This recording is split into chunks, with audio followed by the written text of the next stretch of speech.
Jumbo, fellow adventurers, Mike Dooley here for a spiritual tune-up. It's awesome to be in your company on this magnificent Wednesday.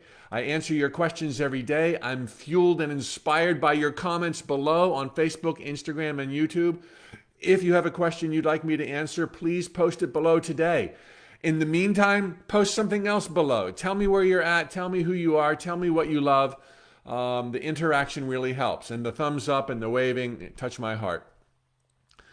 Today's question has shown up a couple of times in the past few days and a couple of times a week ago, and it pertains to politics. Now, I know I went there on July 15th. I talked about the divisiveness and how to deal with it. I talked about the grief of losing friends to political debates. But this take is a little bit different, and it's one that has actually helped me, as human as I am, to also deal with the same kind of question: how to love those with opposite political views.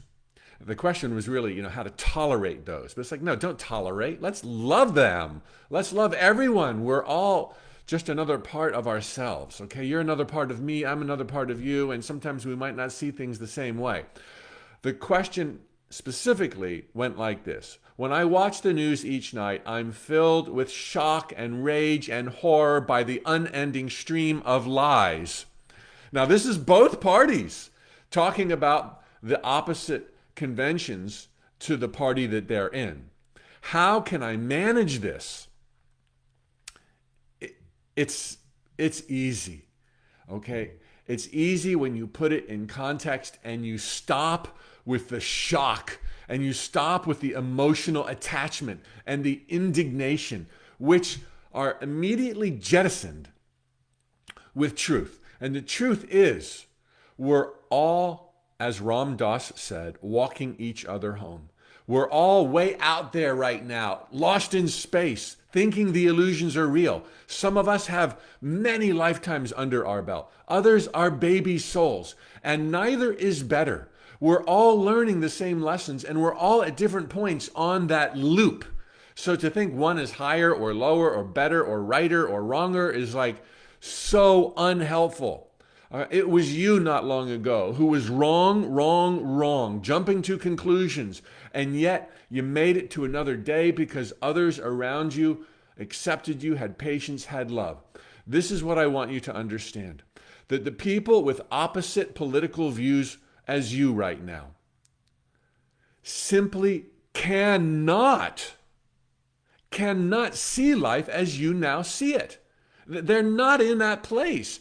They don't have the faculties. They don't have the experience. They don't have the love. They haven't been knocked down. They haven't been raised up. They haven't been around the block, but you have. I mean, you can't at 30 years old be angry at 13-year-olds. I mean, they're just not there yet. You just can't.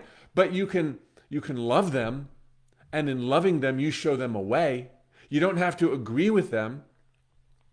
Now, as I've laid out before in the talks that are slightly verging on political, I mean, there are great virtues and rays of blazing wisdom in both the left wing and the right wing, okay? Small government, oh yeah, let's look out for each other. Oh yeah, I mean, it is unending. Personal responsibility, wow, that is so cool. But we have more in common than we diverge on. Yet to focus on the things that rile us and to say, oh, you're telling a lie, well, their context is different. So if you can get that other folks simply cannot see what you see and cut them some slack, you might be able to turn the same spotlight on yourself and wonder what you're not seeing that others are. In some cases, it's irrelevant. In other cases, it may be a higher truth. See, we all come at this thinking like, I know the truth and everyone else is wrong. It's like, well, you got it nailed. You're doing really great. 95% of the time, you're A++. What about that other 5% of the time? I don't think any of us would be so foolish as to say, I'm 100% right all the time. Okay, we might show our tail feathers so much and puff ourselves up in a political debate, we give the impression that we know all. But virtually no one is that naive to think they know all. So the question is, how can you bring your game up another level? How can you safeguard that 5% you know nothing of? And the best way you can do that is to cut some slack and give some love to the people who can't see the things that you can see. And if you can do that for them, others in higher places will do that for you. I just read a passage recently in the book I've been telling you about. It's still on my desk, Return of the Bird Tribes. That was really beautiful. And it talks about this opportunity at this crossroads in time to ask yourself, are you motivated by fear for yourself more than you're being motivated by love for others?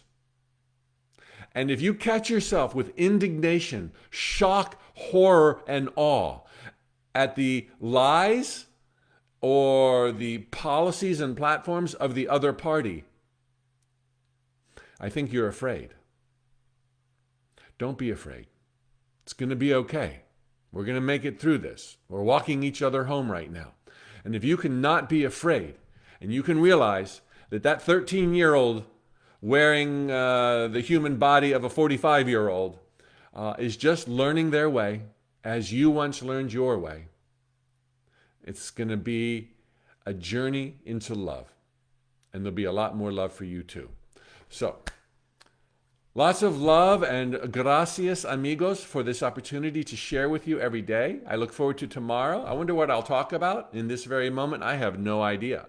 But you might have a good idea, so post it below in the questions on Facebook or Instagram.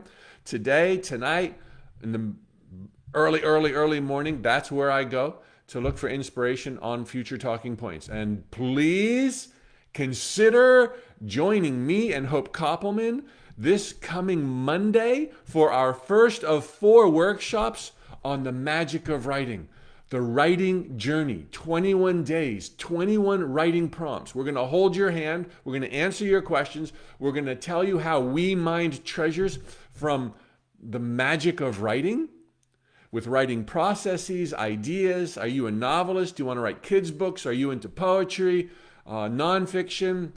Been there, done that. I have a lot to share. So look under this video right now for the link to join me and Hope beginning this Monday for a 21-day journey into writing. If you're watching on Instagram, then look at my bio to click the link and you can join us. It's $29. It's like $1.14 a day for 21 days. You get 4 workshops. Use this time to bring your game up a notch. And writing is one of the best ways you can do that. Whether or not you're writing a book, you can find your power, go within, and love your life.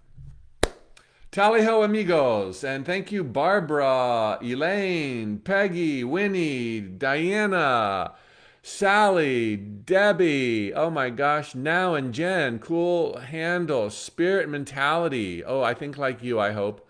And Donna. All right. See ya mañana. Hasta la vista.